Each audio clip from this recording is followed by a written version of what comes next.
Warahmatullahi wabarakatuh. Perkenalkan, nama saya Dwika Desa Fresta dengan NIM E2A 021255 dari Program Studi Manajemen Universitas Muhammadiyah Semarang. Di sini saya akan mempresentasikan mengenai fungsi dari manajemen dasar.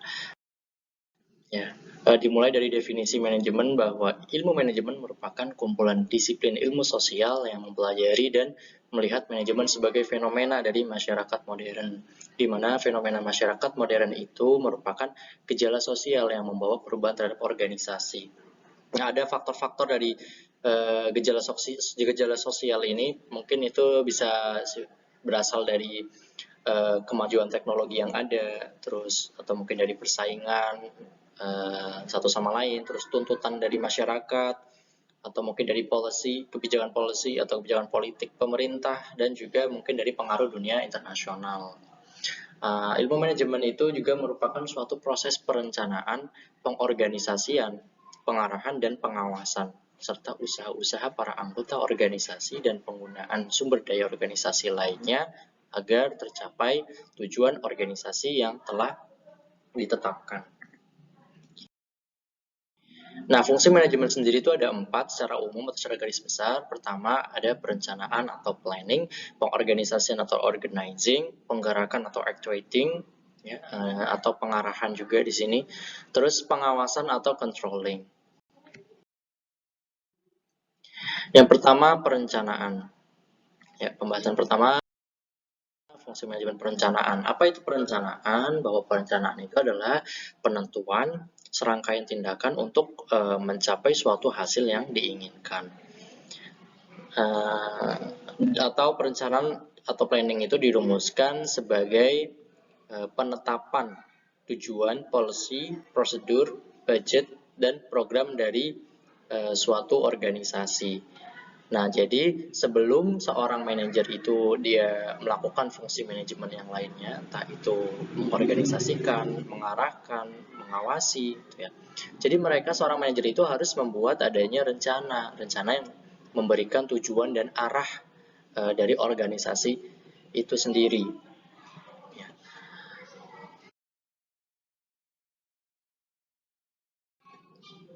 Ya, ada 4 tahap dalam perencanaan. Ya, di sini pertama ada menetapkan tujuan atau serangkaian tujuan. Yang kedua, merumuskan keadaan saat ini. Yang ketiga, mengidentifikasikan segala peluang dan hambatan, termasuk juga risikonya.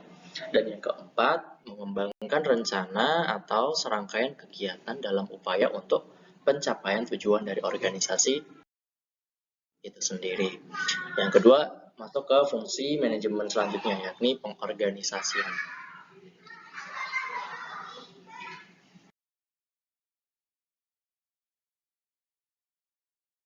Nah, mengapa pengorganisasian itu penting dilakukan dalam suatu organisasi seperti itu ya? Jadi pengorganisasian itu merupakan proses penyusunan struktur organisasi yang sesuai dengan tujuan dari organisasi, sumber daya yang dimiliki.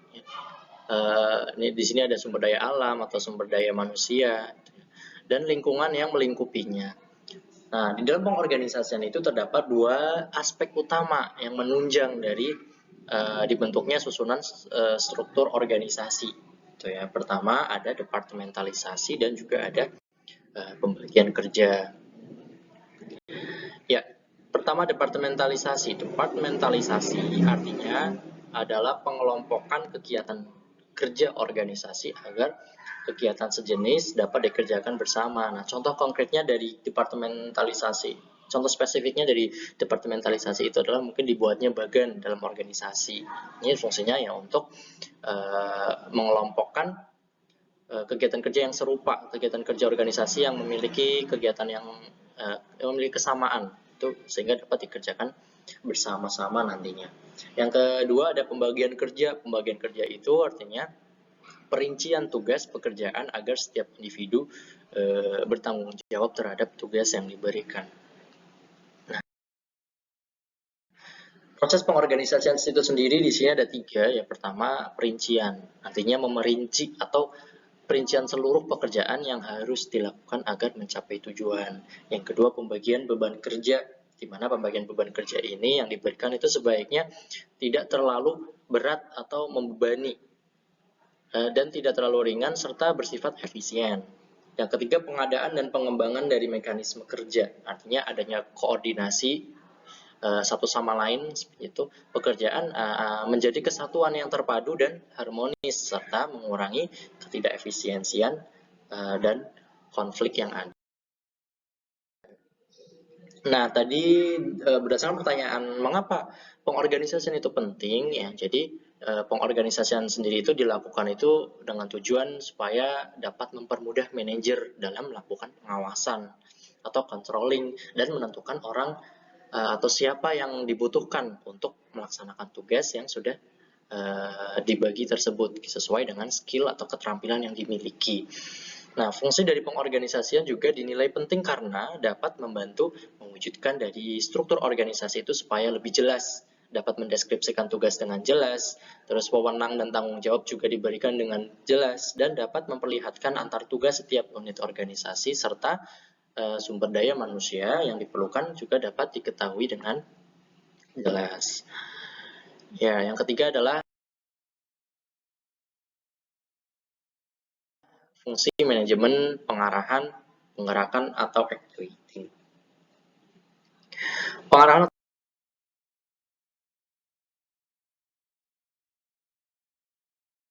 penggerakan merupakan hubungan manusia dalam kepemimpinan yang mengikat para bawahan dan menyumbangkan tenaganya secara efektif dan efisien guna mencapai tujuan dari organisasi.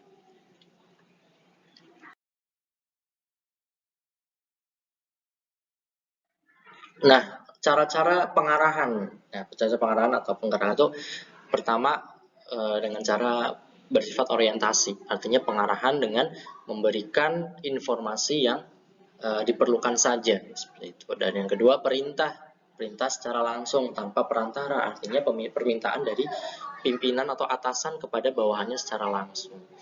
Yang ketiga, delegasi wewenang, pimpinan melimpahkan sebagian dari wewenangnya ya, kepada bawahannya. Nah, tujuan dari pengarahan pertama prosedur, diharapkan prosedur kerja berjalan dengan semestinya. Kontinuitas artinya menjamin kelangsungan perencanaan itu sendiri.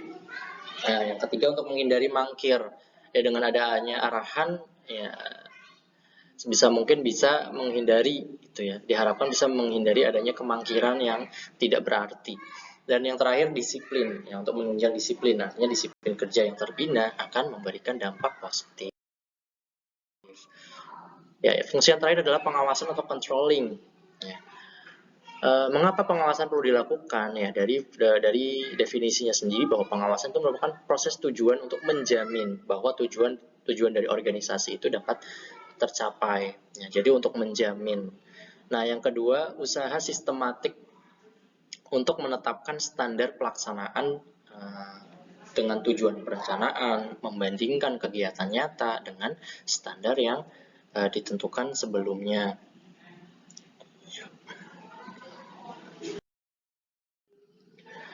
Ada 3 tipe pengawasan. Pertama, pengawasan pendahuluan yang dirancang untuk mengantisipasi adanya penyimpangan dari standar atau tujuan. Jadi pengawasan pendahuluan itu ya pengawasan yang dilakukan di awal